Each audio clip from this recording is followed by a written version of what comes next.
Hey everyone, before this video starts, I'd like to give a special thank you to all my Patreon and Twitch subscribers. If you'd like to learn how to support this channel, possibly for free, just hang out till the end of the video. Thanks so much for watching, guys. Horror games for kids and the problem with indie horror. I'm gonna tell you something right now, bro. I'm scared of all these games. I'm just being honest with you, bro. These games scare me. Too spooky. I tried to play Hello Neighbor. Too scary. I tried to play Five Nights at Freddy's VR. I think that was the problem. Too immersive. Spooked me out. I don't know what this thing is. Looks like Demon Dee Dee from Dexter's Laboratory. But still scares me, dude. Alright? You know what made me less scared? I played Phasmophobia. That was cool. Made me really terrified. Bro, when the first Paranormal Activity came out, I thought it was real. That's how weird I am. Anyway, I wonder what the problem is with it. Let's see what we got here. This is from Daggz. There have been Hold on, there was a disclaimer. Do not harass any developer.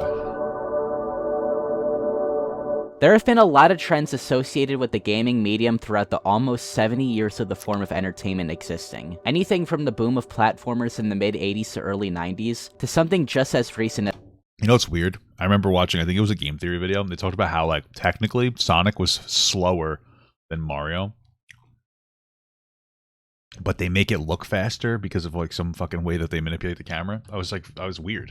Anything from the boom of platformers in the years ago. It's fairly obvious to say that much like every other medium, video games have a fluctuating path of what is popular over time. The horror game is something that is not an alien concept to most. Older generations may have first been exposed to games like this starting with Resident Evil, Silent Hill, or maybe even something older. It's a mainstay genre in the gaming industry, much like how horror movies or novels have been for centuries. I'm pretty sure in this game, like the demon, when it's like hiding, it's always like behind you in the camera. It was like weird. I remember watching like a thing about that. With the accessibility that the gaming industry has been growing in for the past few decades, and with open source engines like Unity or Unreal Engine 4, it's almost like anyone can make a game now if you are willing to put the time and investment into it. This, obviously, is a double-edged sword though. If anyone has access to creating games, you may get many diamonds in the rough from that. Key word though is the rough. There are many bad, buggy, and sometimes downright unplayable games made by amateur game devs that you will never hear about. But if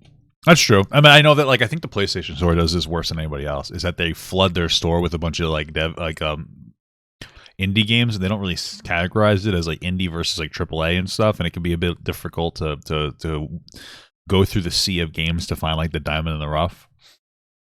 For sure. I get that. But it's still a good thing, because it means that there's more, a free flowing of ideas for video games, and more representation of different people and like their different tastes to have more niche areas for people to enjoy. If you are able to get an audience, you can have the potential to have your little game become a franchising empire, rivaling merch sales of titans in the industry like Mario or Sonic. Sometimes, this explosion of or Pokemon, which apparently has made more money than anything else, even Disneyland, which I had no fucking idea. Popularity being less than deserving, to say lightly. We'll get to that later though. But this all comes down to the question, what can cause a video game that you made in your bedroom spontaneously explode overnight? What? Boobs. That's the game I'd make, boobs. If I had to make a video game in my bedroom, it would be all about titties. And it would explode. I would, at least. You know what I'm saying, dude? I'd come. That's the joke. You get it? It's very immature. What powerful force is at play to cause something like this to happen? Children. Children is the reason why. Okay, it's a little bit more complicated than that, but generally speaking, the reason why something like, say, Five Nights at Freddy's became the titan of the media industry that it is because Scott, and now the executives of Funko and Steelwool, understand the target demographic of their product. But was it always this way? Was an indie horror game with a generally fairly disturbing concept always meant to look like this? If so, why did it influence a bunch of other developers to try to do this strategy to replicate its success? To get to the source of this question, we need to go all the way back. I'm trying to understand. Is he saying that the game was created for kids? Because what it sounds like to me is that this game, like Five Nights at Freddy's, is more playing on like the horrors of animatronics for the most part, reaching into that nostalgic area for older people who remember going to like Chuck E. Cheese and shit. Whereas that's not super popular anymore. People tend to stay home and play video games. So maybe children might be into it because it's an interesting concept, but children also tend to be into video games because they have the time to play video games as well. But it sounds like they tried to make it for like more of a mature audience and make something really scary out of something not so scary, like animatronics. Kind of similar to the way that they operated when it came to like clowns, you know? But okay.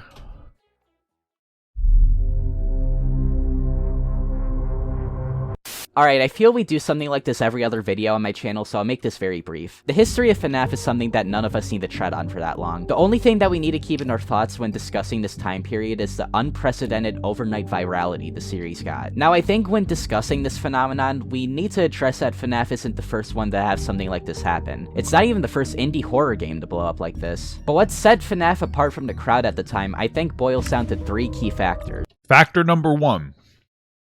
Rule 34. Animatronic porn. Chica's fat titties in my face. The rule number 1. Let's be honest, bro. Let's be honest. Why do you think Overwatch blew up? Rule number 1, bro. I'm just telling you. More like rule number 34. I don't know how I missed that joke originally. Anyway. Unique gameplay, simple but engaging story, and the factor that I think will be the most important while in the discussion of this: memorable and colorful characters with visually appealing designs. Honestly, I binge watch like Matt Pat, whatever. I don't care. I would binge watch those to get the lore of this because it was so interesting. If you're to ask someone why they are, but I don't like the game. Personally, like play-wise, not for me. And the Five Nights at Freddy's, they will most likely give you an answer that falls into at least one or all of those categories. The one that I think people enjoy the games for the least today as opposed to the past is the unique gameplay. FNAF was really nothing like anything we've seen before. The game had you stationary throughout the entire runtime of the game, passively defending yourself against your threats using a monitoring system indoors if they get too close to you. Okay. It was something pretty fresh for the time, as indie horror games before this were practically just walking simulators trying to be the next Slender or Amnesia. You know what also is interesting about that too? Is that like I remember, so one of the interesting things about old games is that there was a lot of limitations on them. And it's one of those things where, you know, oppression can make you really good, really strong. Most of the time you're going to fail, but to some people it can be like really big. You can pull yourself up by your bootstraps. In this case, sometimes if you could do a lot with a little, sometimes really good things can come of it, like really interesting mechanics or really clever gameplay that might be stimulating, like Silent Hill, I believe, something like that, where they didn't have the ability to render everything on the screen. So what they did to compensate for that is they added a mist. But that ambient mist ended up being really positive for the game. We lose that level of thinking outside the box and creativity, though, as the hardware that we use and the software becomes much more powerful. And so one of the reasons why you see indie games able to do this, indie games are able to do like clever things that resonate with people, is because a lot of times it's smaller developers that have their own personal limitations. And so it helps you think outside the box. Like rather than a game where you're going around and exploring, you're kind of just standing still and you're chilling and you're operating in this capacity, and it's like very different and it's new and it's unique, right? And that is like a really cool aspect. I do respect that. And like, of course, that's probably one of the reasons why Five Nights at Freddy's became so big. You had an indie developer who had limited resources that wanted to get a game out. And like, this is the style he chose because he didn't have a whole lot of people to help him out with that game. Also, yeah, Among Us Rule 34.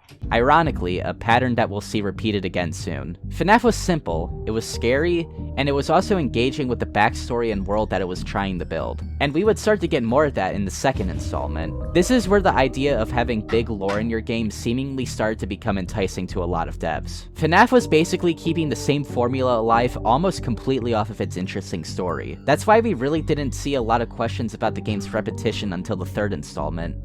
I would also say, though, that, like, listen, I'm not super ingrained in this community. It sounds like what this person is proposing is something I've never heard of before, is that people felt like the gameplay was repetitive. That might be true. I personally don't know. I haven't experienced it, but I haven't also heard any of that. But I feel like there's probably a lot of people who are like, oh, like, usually when you have a game series, you don't want to change the core functions of the game. Like Sonic, let's talk about Sonic real quick. Sonic is 3D games are universally dog shit, right? People say they want back to the 2D. right? And so there might be people like, oh, this is bland and this is stale, but that doesn't mean to completely change everything. You would keep the fundamentals and make like small changes and, you know, update and make them cooler and better quality of life and stuff like that. But I feel like you wouldn't want to get super far away from the core gameplay mechanics because that's what people want. And a lot of times people, like God of War 1, 2, and 3 plays very similarly. There's differences between 1, 2, and 3. The best difference from 1 really is 1 to 2, where they added more quality of life and like a better controls. But you still want to play the same game. It's like the same thing with like Dark Souls. Like imagine people like, I'm bored of playing Dark Souls. Well, it's like, okay, but people aren't. They want new atmospheres and they want new bosses and they want new different characters and they want to experience things that like different types of difficulties that stimulate your brain. But they don't want a fundamental change in the control scheme. And so I don't know. I just feel like I haven't really heard of that criticism, and that might just be me, but a lot of people didn't really care about the gameplay. Hell, I'd say the majority of the fans didn't care about the gameplay. And if they did, it was usually just in the context of them seeing their favorite Let's Player be jump-scared by an animatronic to see their over-exaggerated reaction. As someone who's been a fan of this series basically since its beginnings, I haven't played any of the games until about 2 years ago. Even then, there are a good amount of games I still haven't gotten to because I just don't really need to at this point. Like, I plan on getting to them eventually, but my absolute point here is that the series is not one that you really need to get enjoyment out by playing the games themselves, True. which is a very unique thing in a lot of aspects. The concept of a Let's Play has been a thing for a while before FNAF, but I would say that this is the... And my understanding is this is a crazy tidbit. Chris Chan, the popular Chris Chan, apparently actually was the first Let's Play person. Wow. Fucking crazy, am I right? Start of people realizing the sheer virality a game can get overnight just by having your favorite YouTuber play it. Like I said though, FNAF may not have been the one to pioneer this concept, but to deny that it has left a heavy influence would be ludicrous. Five Nights at Freddy's would continue to be aimed at mid-teens to young adults as the series progressed. Where I would say things started to change though is with, you guessed it, So like I said, I don't know if they were intentionally targeting mid-teens to young adults. I don't know if that's necessarily true. But if it is true, I think somebody asked in here, they said, like, do you think that the reason they're directed towards kids is because it brings in cash? Well, I think that more than anything else, I first of all, I don't know if it necessarily was intended for kids originally. I just don't know if I believe that. But considering what they use animatronics, I think it was more for adults, like I had said earlier. But it probably resonated with kids. But generally speaking, it's a solid marketing strategy to create something that it can span age groups. Like old cartoons, inappropriate, but a lot of young people and old people liked it because the young people they tend to resonate with like just the just the colors and the lights and the sounds. And as you get older, you might be in towards like the adult humor or like to something like you watch shows today, and there's sometimes adult humor sprinkled in there, and kids just don't get it. You know, so it actually is a really good marketing technique just to make a bit of content that has some Easter eggs in there for the parents, especially since your parents are going to be watching your fucking terrible CoComelon with you. I don't think CoComelon has any adult themes. It's just psychotic. Also, apparently, there's some evidence to suggest that people who watch CoComelon, kids, are more behavioral and problematic. Don't let your kids watch CoComelon, guys. Sponsored by Anti-CoComelon. This video is sponsored by Anti-CoComelon. Don't let your kids watch that fucking garbage.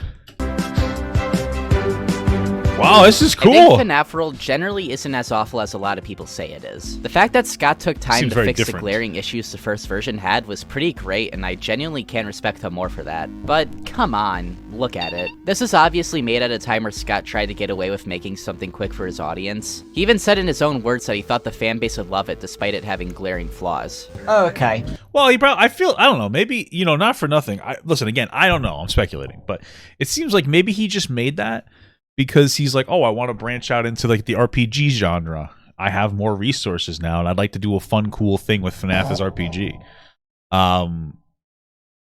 Scott said in an interview with that FNAF was made because people bullied him for his Chipper and Friends game was creepy, so he made FNAF. Oh, I don't know what the fuck that means.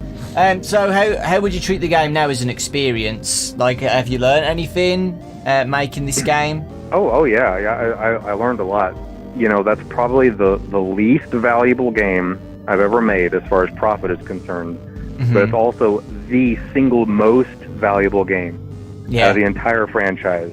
It is serving as the gemstone of quality control in my mind, and it has solidified exactly what I have to do going forward. If I was treating the movie as I was treating my game series at the time I made FNAF World, Mm-hmm. we would be 3 movies into the FNAF movies by now. He even stated that this is a huge learning experience for him, and he said that he would try not to make the same mistake again in the future, which, depending on who you ask, he might just have. This, no doubt, was a turning point in the series, though. At least, I think so. Everything after Sister Location seems to have its own style separate from the first 4 games. That's not to say that this approach is inherently bad. I actually like a lot of the games post-FNAF World, but I do believe that a lot of the charm the first 4 had relied heavily on the unique atmosphere and realistic fiction with supernatural elements. Over time, you can see that FNAF started to transition away from a supernatural backdrop to much more of a science fiction one. The only one I'd say that takes it more back to the series' roots is Pizzeria Simulator, which is probably my most favorite game in the series. What is that? Is that a new one? How many fucking FNAF games are there, dude? What the fuck? Despite it being in this post-FNAF 4 direction. There's a lot more things I can bring up as to why I think FNAF has taken this approach way even before Security Breach. I think big pieces of evidence would be the Goosebumps-like Fazbear Frights novels, and probably the most damning evidence, the over-commercialization of this approach, FNAF 4 direction. There's a lot more things I can bring up as to why I think FNAF has taken this approach way even before Security Breach. I think big pieces of evidence would be the Goosebumps-like Fazbear Frights novels, and probably the most damning evidence, the over-commercialization of the brand. I feel that just the figures, plushies, and maybe some novelty items like the Sanchi security badge would be the only things that we need. But we also have to get stuff like FNAF glow-in-the-dark slime.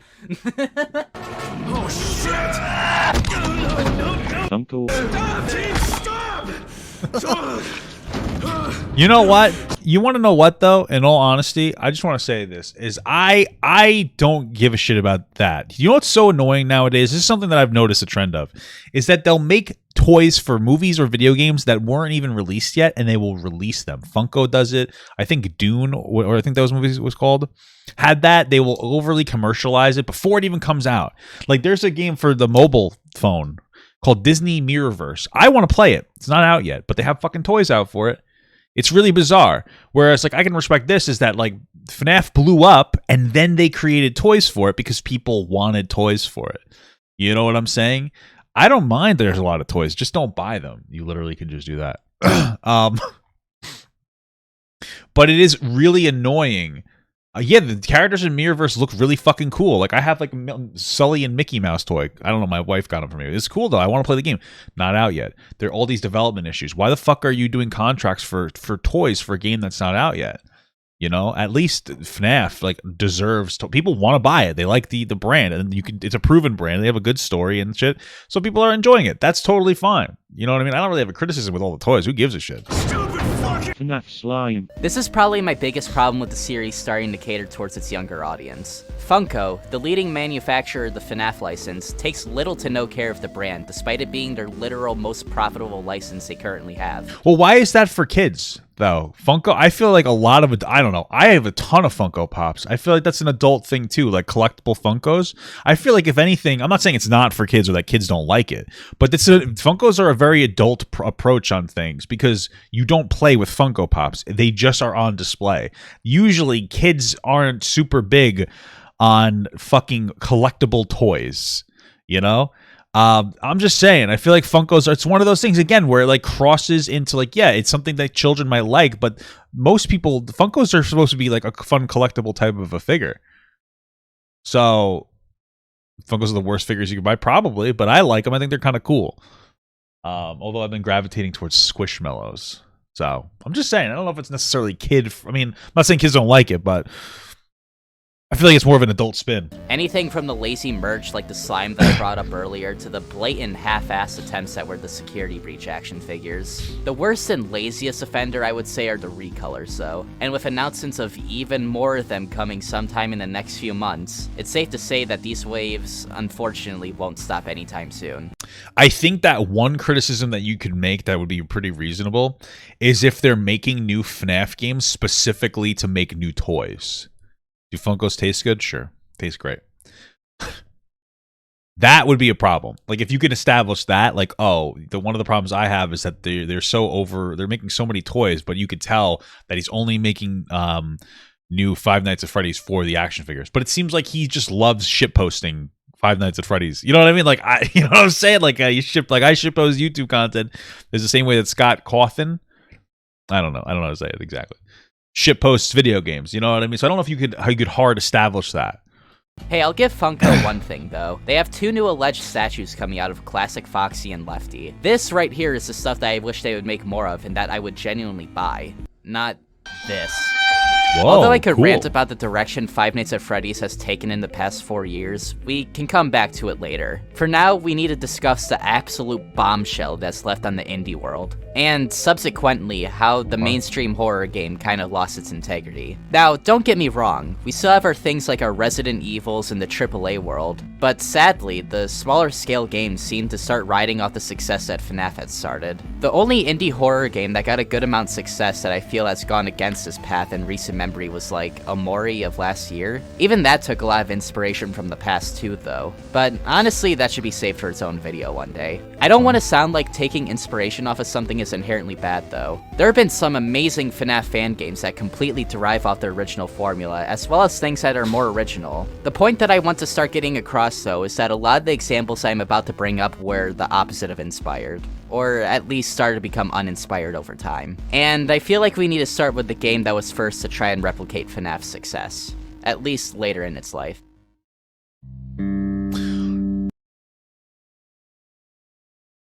I'm a little confused. Like, what's the Hello Neighbor supposed to be like a FNAF clone? Because if let's say it's inspired in some capacity, which might be true, it seems so different and unique. Why would there be a criticism there?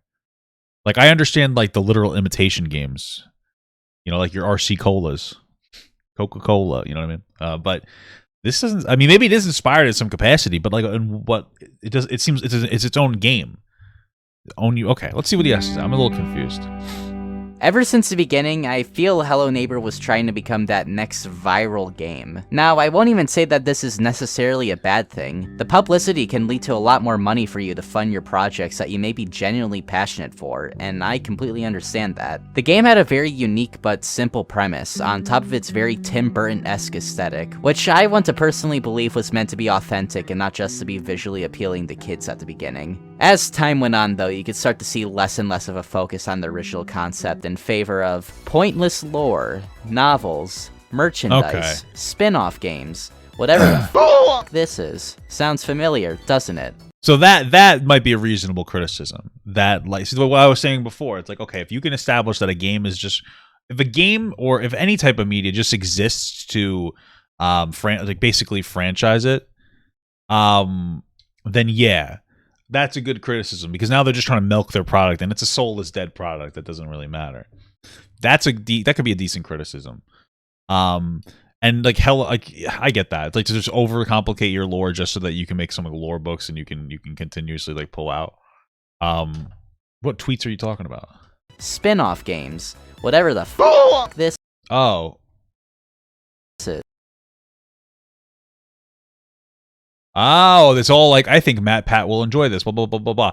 Okay, yeah. So that's actually, I think that's pretty definitive proof that they created this like convoluted lore just to jerk off the series and like make it more popular. Yeah, that's a good criticism. I don't know if you could apply that to FNAF though. But you could definitely apply it to that. That's fucking ridiculous. Sounds familiar, doesn't it? I could keep going on about the domino effect that led to this series to become what it was, but I think that anyone watching would get the general idea. It does lead into something else though. Ever since the beginning, Dynamic Pixel's approach to have the game get more eyes on it was something really smart that other game companies, indie or AAA, have started to adopt around this time too. Get Let's Players to play your game. Undeniably, one of the best ways to drive eyes to your game is to have prominent faces in the gaming community look at what you have. And this is exactly what Dynamic Pixels did. It seems genius, right? More eyes from a diverse set of people are viewing your products and might be inclined to check them out themselves. I mean, where do you think— Well, yeah, but it's not even just that, right? So that's one of the things too. So, there are games where you want Let's Players to play them so that you'll play the game. Other people will feel inspired to play the game and go through that experience. But also, I think that there are a good amount of people who don't really who will watch something and they never intend to play it, right? Like, I'm probably in that category where I'd watch somebody play Hello Neighbor, but it's not a game for me. But it also, like, it feeds into what he's saying is that also Let's Players, it's to create this popularity, and you're an identification with the world in a sense where you'll buy merchandise even if you don't play the game. Now, I don't have any FNAF merch, but like I like the lore. It's very interesting, and like I would be the kind of person where if I was a total beta cuck, I would be like, yeah, you know what? I don't play this game. I just watch Matt Pat. Is it Matt Pat? Pat Matt? Okay. Anyway, but I'm gonna go buy a Funko, and so I feel like that's the marketing strategy. Is like, yeah, they just want to generate hype so that they can make most of their money on the toys. That makes sense. FNAF would be if some of the top people in the YouTube gaming community didn't check it out. I'm not saying that Markiplier is solely responsible for the popularity of FNAF or something, but I think it's certainly safe to say that a lot of these Let's Players contributed a lot towards the success of the first game early on. There's a very big problem with this strategy though, and it's something that I believe only started to become a problem after around the release of Five Nights at Freddy's. For this, I will go on to refer to this idea as Fazbear Syndrome. As we continue to talk about these games, you will start to notice a very similar pattern of associated symptoms. It usually starts with the game being popularized by attention from YouTubers or Twitch streamers. After this happens, the fan base of these games start to develop off of the YouTuber or streamer, which most of the time is a demographic of 9 to 15-year-olds. If it sticks, I don't think that really matters, though, but okay. It can lead to your property becoming a multimedia franchise if the developers keep at it. This, I feel, has brought a lot of small developers into a corner, though. The idea of being able to get to a size like FNAF may seem very enticing, but it could lead from an interesting concept being turned into something like this. Now, I understand over time you need to start catering more to your audience to get traction towards your products. That's what FNAF did, and it worked for them. But FNAF is a very unique case, I would say. And it's really, really hard for lightning to strike twice with another long-staying franchise like that. It started... Well, I mean, how did the lightning strike the first time? Scott Cawthon made a really interesting game that resonated with people, and then all the marketing shit came after the fact. You need to make your game primary. That needs to be the number one. And then the second priority would be like, okay, sure, advertising and whatnot, or rather the commercialization of it, or whatever, franchising it, whatever the fuck you want to say. That's fine. But that's, I think, the thing is that people are trying to put those two either on the same level or put like toys above their game, and that's when the problem comes in. To lead developers to come down with Fazbear Syndrome, which ultimately started to end up with these games not being nearly as cared about in the public eye as they were at their peak. I've given an example of a game I believe has suffered the most from Fazbear Syndrome, and I was going to start talking about other examples like Bendy and the Ink Machine, as well as the very recent Happy's Burger Farm, which I would say is the newest game to start going down this path. But I think instead of Fuck is that? Making hamburgers? That sounds pretty cool. talking about individual games, I feel it'd be more appropriate if we talk about what happens when these games try to go down the FNAF path, and why the market is generally very, very oversaturated right now. Without further ado, let's start talking about Fazbear Syndrome more in depth. You know what's funny? My wife said, "How do you spell further ado?" Like, she's like, "Is it without further I do?" I was like, "What are you talking about? It's ado, like ADO." She didn't get it, bro.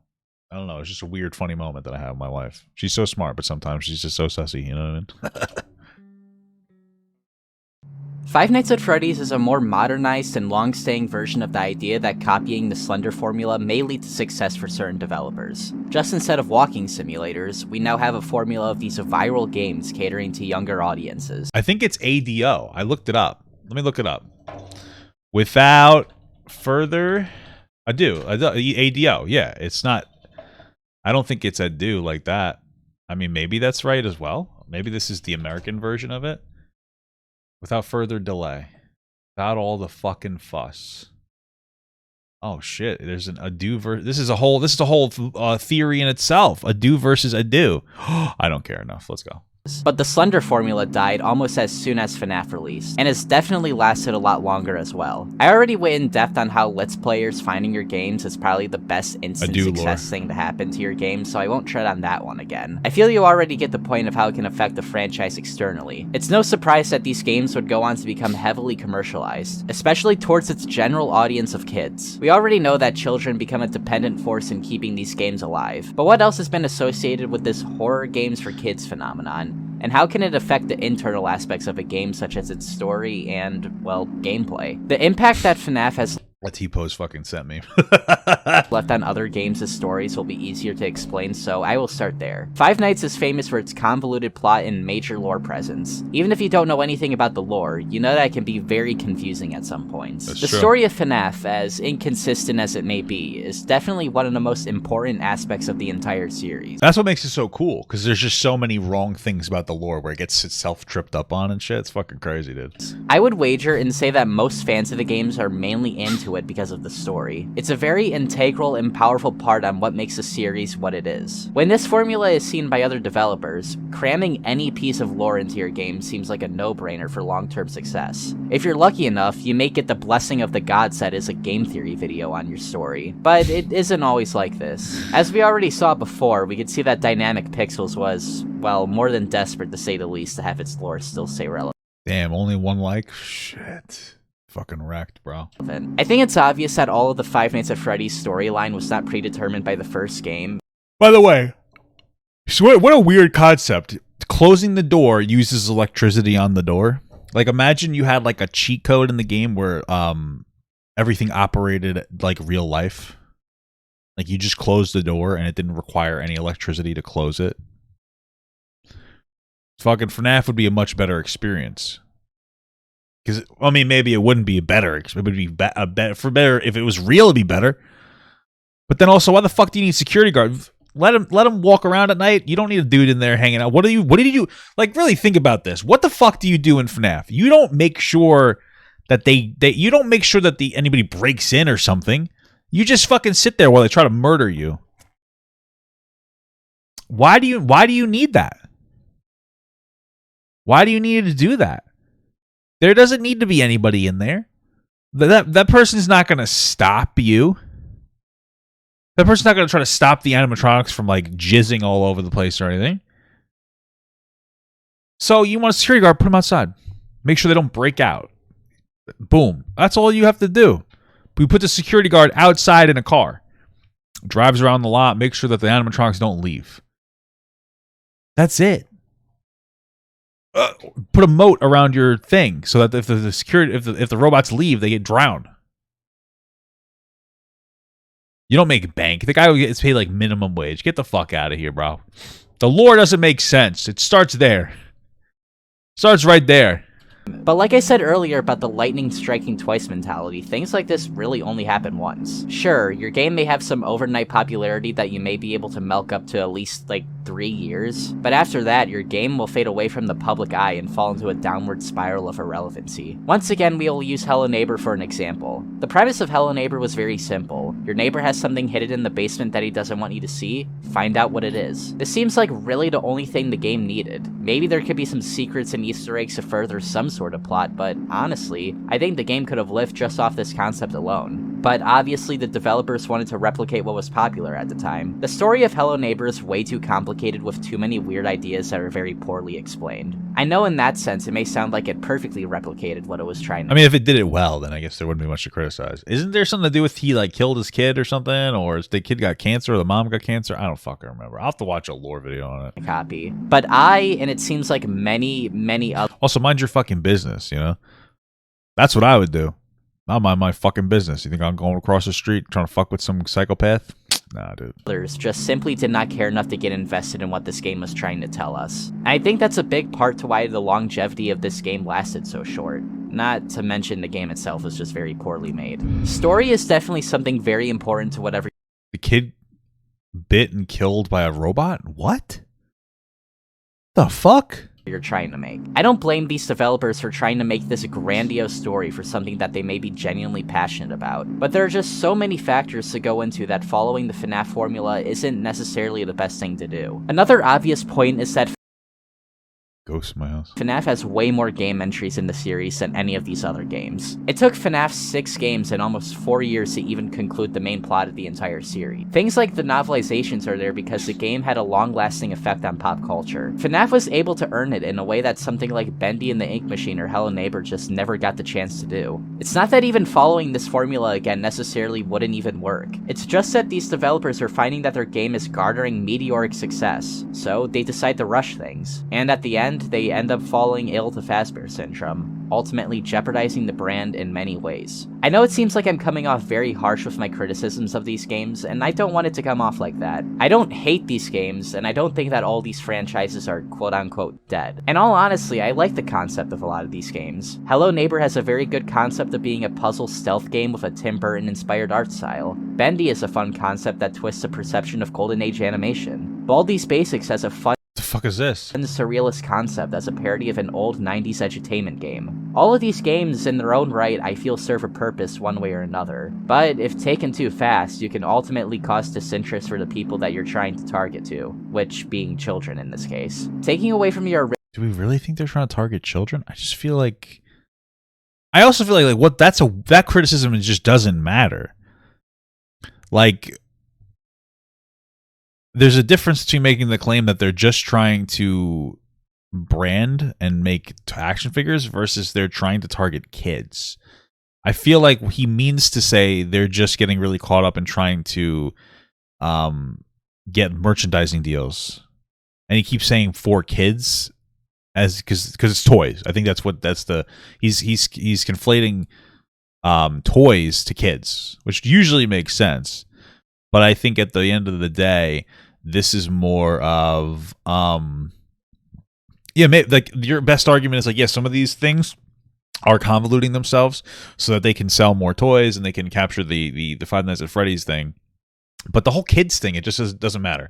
Unless your argument is like, oh, well, the kids shouldn't watch or play this because it's spooky. You know what I mean? original image for a more brand-friendly approach may increase your numbers for a good amount of time. But if everyone else is doing it, what makes your game any more special? Here's hoping that if and when games like Hello Neighbor 2 or Bendy and the Dark Revival actually do release, they'll try to make an approach that is more what the developers actually wanted to do, and not the image their fans have turned into what they perceive the game as. I think it would be disingenuous to not put the thing that inspired me to make this video in here, so here's a segment from the Sagan Hawk's Hello Neighbor retrospective that sums it up better than I ever could. When working in any creative industry, but especially the games industry, making a career out of it is really hard, and sustaining that career is even harder. Not everyone can make games just for the art. Some people do it as a job. So if chasing a trend means you'll be in the limelight just a little bit longer, sometimes you gotta do it. I don't want the takeaway from this video necessarily to just be Hello Neighbor sucks. I think it should be a lesson to game developers. What's interesting, though,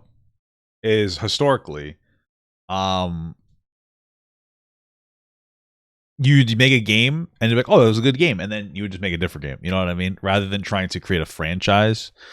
I guess it's not as practical, but yeah. Because it seems like these people's goal is to get their specific game like franchised out and like really blow up their specific game. Is that the way you're supposed? I don't know. I guess the gaming fucking community or the game, a job being a video game designer is probably brutal as fuck. In this era of post-FNAF indie horror, it can be really easy to want to chase that trend. The colorful Bro, a dog barked the second that fucking guy popped out of there, scared me. characters, filling your game with secret lore, appealing Like in to my real world. the newfound audience of 9 to 14-year-old horror game fans. Blake tipped $5. Pay for park and you hit the whoa. Of course, brother. It's a $5 whoa. All right, not bad, right? You want a little more to that? We'll give you a $5 whoa or something like this. Only $5 to make me act like a fucking cringe lord. What do you think about that? If it doesn't fit your concept, don't do it. Five Nights at Freddy's wasn't successful because it was chasing the Slender trend. Hello Neighbor's initial interest didn't pop up because it was chasing the FNAF trend. Don't chase that game theory video. Focus on making your game the best it can be. True, I agree. Now I could end the video here, and I feel that a lot of my points would have been concluded. But there I never watched like a lore video on this. It seemed like a weird game. It seems kind of cool, I guess. are but- still two very, very important things to talk about. It seems like a here. cool concept. This video was originally meant to be a review on Security Breach. But the further that I got into the script, the more apparent the words that were spoken at the end of that Sagan Hawks video started to get to me. There was a lot of things to be talked about, like the overwhelming bugs and glitches and the lack of content, but this isn't meant to be a review and is only meant to go towards the points that I've been trying to make throughout this video. I thought we were supposed to release games with tons of bugs and glitches. You know what is bizarre, though? Like, back in the day, games were bugged to the fucking bone, brother. And you would expect big game companies like this game, of course, bigger now, to release games that are, like, more done and less buggy. But like, you know, I feel like it's somewhat normal to release with bugs. I guess there's a difference between like releasing with bugs because you fucked up versus like just trying to get it out at a correct time so that you could like funnel money out of it. Like Cyberpunk was horribly full of bugs. If you want my opinion on the game, I can acknowledge that there is a lot of problems and I definitely got frustrated at times, especially towards the end. But generally I had a lot of fun in my 15 hours of playing. If they fixed some of the bugs and added some new side content, I would definitely do a second playthrough or something. 15 hours? That sounds like a pretty good amount of time for the game. Is that not good enough for them?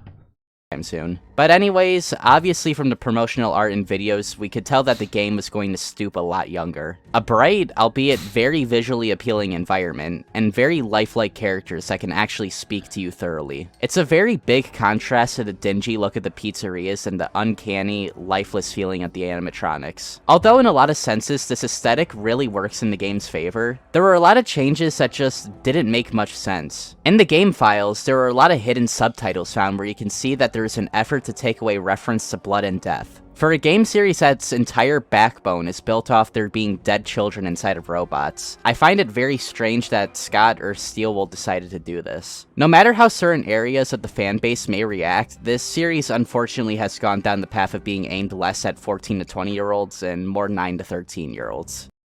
I don't know if I agree with that, but who cares? Like, that seems like a weird criticism to make. It was also interesting because like, in the beginning, the guy was like, yeah, the game's gotten stale, which I've never heard of. So they decided to come up with a more unique concept for their new games. Feels like we're shifting the goalpost every time. Like, you know, like FNAF and the other criticisms were pretty solid and valid. But so far, like, what's the real criticism? Well, it has brighter colors, so it's not for the general demographic.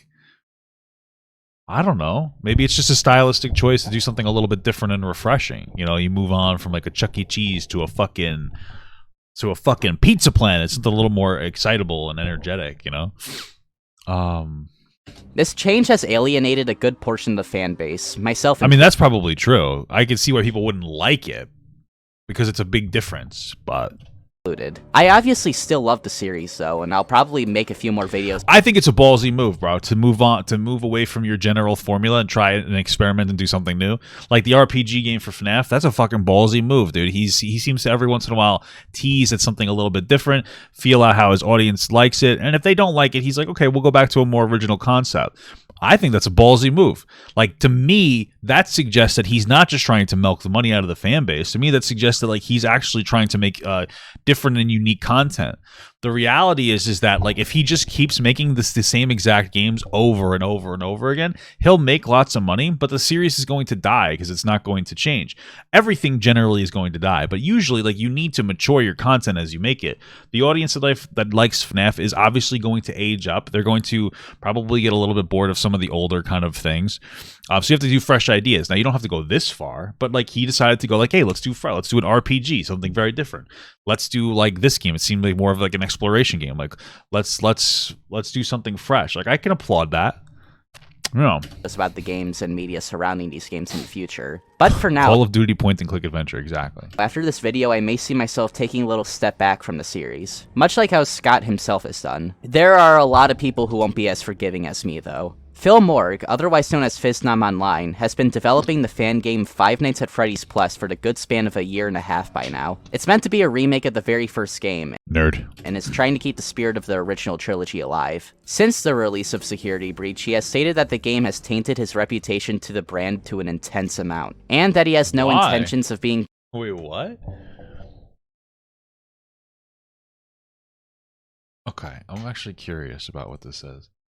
Hi, this will be one of the few times I will be completely and totally honest with everybody publicly. Isn't that exciting? I believe it's necessary after the events of Security Breach's release and my own recorded experiences with the game on my live stream, since many of you have expressed confusion, annoyance, or even genuine concern about the recent comments about the FNAF series and my involvement with it, especially that I'm done with FNAF and that FNAF is dead to me. So it's time to clear the air. Are you like okay, dude? First of all, right now, I'm actually feeling extremely happy and content. I know that sounds very weird after everything I've said, or maybe even a lie, but I genuinely feel like a huge weight I've carried on my back has been lifted. I've had many issues in the past with FNAF. It has taken over for the over the years. Been with it since its inception 7 years ago. Really loved the first game, but obviously things have changed a lot since then, which has led me to make fun of and complain a lot about pretty much every aspect of the series, from the books to the movie to the merchandise, and of course the main series of the games. Keeping myself entertained by adopting a cynical, confrontational persona and being very, very vocal about things I dislike, even while still remaining a fan, in the vain hope that I would be proven wrong in the pessimistic takes, or that maybe somehow the series would shift back once again in the direction that made me interested in the first place. The release of Security Breach has convinced me that this will never happen. The series will continue in the direction that I dislike, and there is nothing that can be done about it. While some people would feel absolutely distraught over this, to me personally, it's actually an incredibly liberating and positive feeling. When you aren't a fan of something, you don't have to be concerned or care about its issues. You don't have to stress out about how that something will turn out in the future or what will happen to it. You are just done with it. Simple as that. Listen. So really quick, couple things. First and foremost, I understand what this person is saying, even if I may disagree. Like, I'm not super into FNAF, but like Game of Thrones, I'm done with the entire series after like the last season was fucking dog shit. So I totally get that. I had a point that I was I just fucking brain farted. Holy fuck. Dude, I'm so close to the point that I was gonna make. Fuck. Okay, anyway, let's keep reading. Fuck, dude, I'm really pissed off now. I had like an actual reasonable point to make. Bro, I was so close. Oh, World of Warcraft. That was the point that I was gonna make. I was almost lost it. So here's the thing, man. There's this seems like right now the general criticism seems to be like, I don't like that things aren't the way that they used to be. The problem is that you can't necessarily just capture the way the things used to be. I know it was only 7 years ago, but this was also the same complaint with people like with World of Warcraft. People are like, I want classic WoW. Well, you can't capture every aspect of it. Like in the instance of classic WoW, the game was super grindy, but people really liked the game a lot because there's nostalgia there for one, but also there was a totally different landscape back then, where now the game is really easy, but back then people were so stupid and had such shitty computers that the game was more difficult. Things have become so meta and streamlined due to the internet that like you're not going to encapsulate that feeling of like fun, because everything is put on like you have to do a certain thing in order to progress. It's like, okay, you got to go. They have everything mapped out, detailed. They have all the meta. They have the exact build you're supposed to do. The experimentation and the fun is gone. And the reason I'm bringing that up is because it's something that's similar to FNAF. Right? Like, it was only 7 years ago, but one of the things that you liked a lot was it was a new and unique game. You're never going to be able to recapture that new, unique game feel for somebody who's been playing FNAF for 7 years. So he's not going to be able to recapture that. That's probably the biggest reason why you love FNAF in the first place. He's not going to be able to recapture that because you literally just can't bottle that feeling up for people who are already exposed to the game. And then there were some like limitations that made the game really interesting and unique and clever, and I get that. But there has to be changes. And the reality is that remaking a game that's very similar to the original FNAF isn't going to make you like FNAF again, because that's just not what's going to capture it for you. If anything, this new type of genre of the game, this experimentation with like a more of an adventure style, was an attempt to recapture that feeling of, wow, this game is really different and unique. It failed, but you're really never going to be able to get to that point. There are these particular expectations, and a lot of it lies within that first game, which is evident by the fact that they were trying to remake the first game in some capacity, but like better, more updated.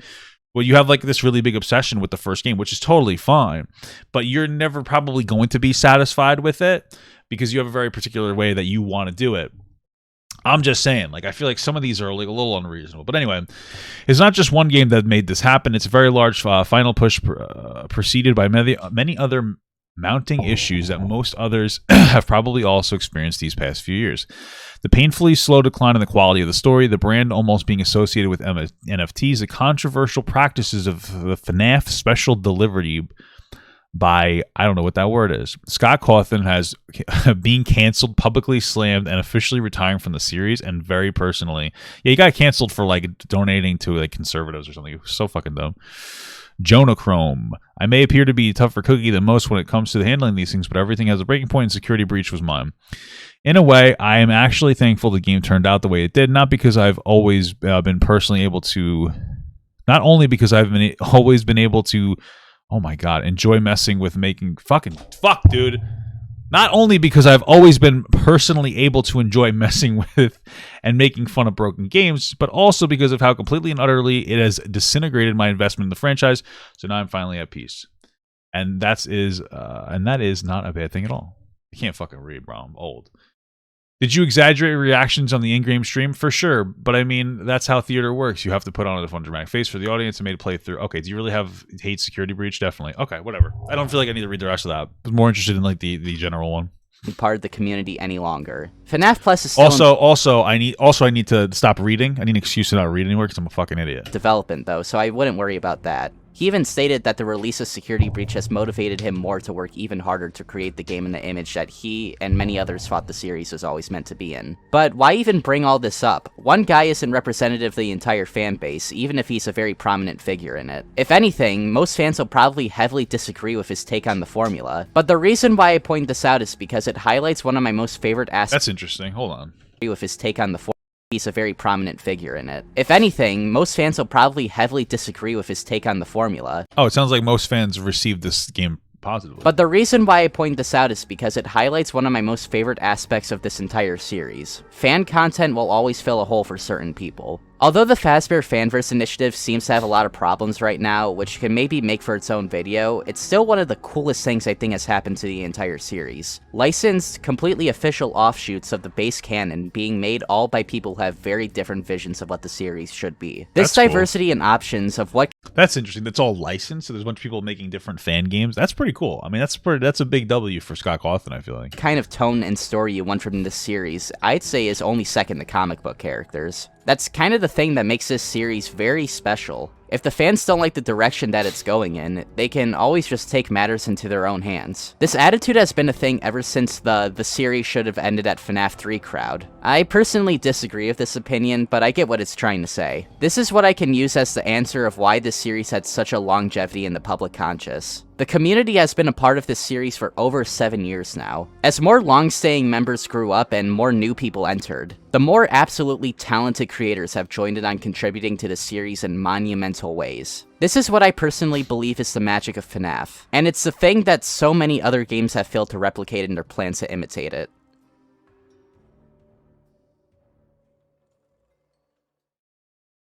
As much as I would like to end this video on a happy note, there is something that I've been neglecting to talk about. A game that I think takes every negative... Wasn't this game only like 5 minutes long? ...aspects of all of these games so far, and combines them into one short, greedy, and marketable mess. It's time to talk about Poppy Playtime.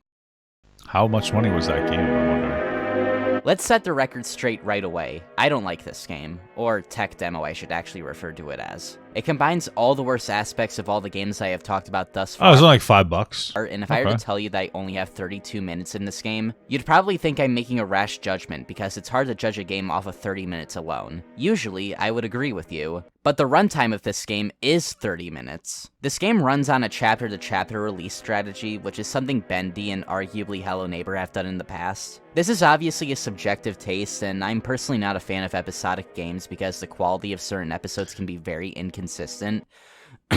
But I personally Whoa, wait, so you're supposed to buy like $5 chunks at a time? Is that what he's saying? wouldn't have minded if this game was free. But no, this game is actually $5. $5 for 30 minutes of gameplay. Let me give you a comparison. The first Five Nights at Freddy's is also $5, and the runtime of that game can be around an hour to 4 hours, depending on your skill level. That's about 8 times the amount of time it takes to beat FNAF and the time it takes to beat Poppy Playtime. But they are the same price. Not to mention, chapters following this will also cost money as well. This isn't like a one-time purchase and you'll get all the following chapters for free. No, this is just how much chapters will cost in the future, if not more. I already have more than a paragraph written about my complaints about this game, and we haven't even booted it up yet. So what is the game actually like? Well, first thing I notice on this menu is a merch button. I've really never seen anything like this in a game before, but clicking it redirects you to the site where you can buy fungible products. You may know That's really shitty. That's really fucking shitty. That's yeah, that's shitty. That's fucking dumb, bro. Notice I used the word fungible to describe things like shirts and posters. Usually this would be a weird way to describe merch, but I use it because the devs are also diving into the endless void that are NFTs. This video is not meant to discuss this, so I'm not going to bring that up right now. For now, I want my criticisms about the game to be strictly about it and not the things surrounding it. Anyway, we get this cutscene at the beginning, which is most likely trying to replicate the FNAF VHS trend from a few years back, as we get more tapes like this further into the game. After a puzzle, we get this grabbing arm which helps us solve even more puzzles. After this, we go into the main area, and you guessed it, we do more puzzles. Something that I feel is key to mention is that the puzzles in this game are piss easy. It's the main reason why this game only took me a half hour to beat. If I were to give the game a positive though, I do like the mechanic of the grabbing hands, and I also don't think the atmosphere of the game isn't the worst either. I think the game has a generally generic aesthetic, but a toy factory for a setting is somewhat interesting, and I think there could be some fun ideas here. But the main star of this chapter, Huggy Wuggy, I really do need to say these things and be serious about it, don't I? I love my job. Okay, anyways, there's only one chase scene with Huggy Wuggy in the entire game, and it's at the very end. The only time where you can even remotely fail is at the very end of the game. There's not really even a build up to this either. Sure, we see that he's gone in the beginning of the game, but that's the only inclination that he's not loose. Unless I'm missing something. After this, you go down these graded floors and find the Poppy Playtime doll, and You know, I just wanted to say something, and it's very interesting. I haven't played the game, and I know I'm coming at this in a very ignorant way, but here's what I will say about horror games, right? First of all, the puzzles being really easy seems kind of dumb, but I think that a problem, the complaint that he's making is like you only fight him at the end of the game, or you run away, and it's like, well, that's not super like, oh, you don't get like any stimulation out of that. I get that, but at the same time, is that a bad thing? And the reason I asked that question, is it a bad thing, is because my fucking phone started ringing. My wife called me. She might be important. Let me just pick this up.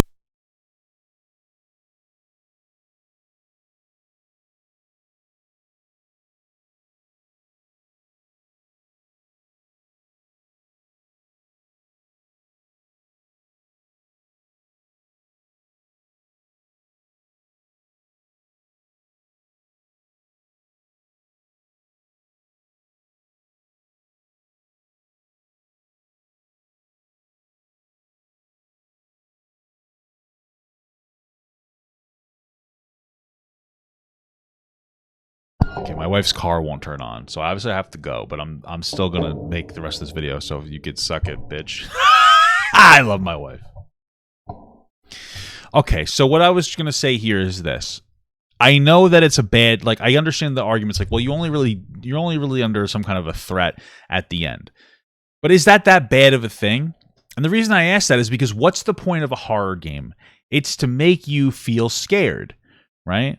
And so if there's a good amount of tension building throughout the whole game, when you first go through it, my wife's in the fucking chat now, so I'm gonna fuck myself.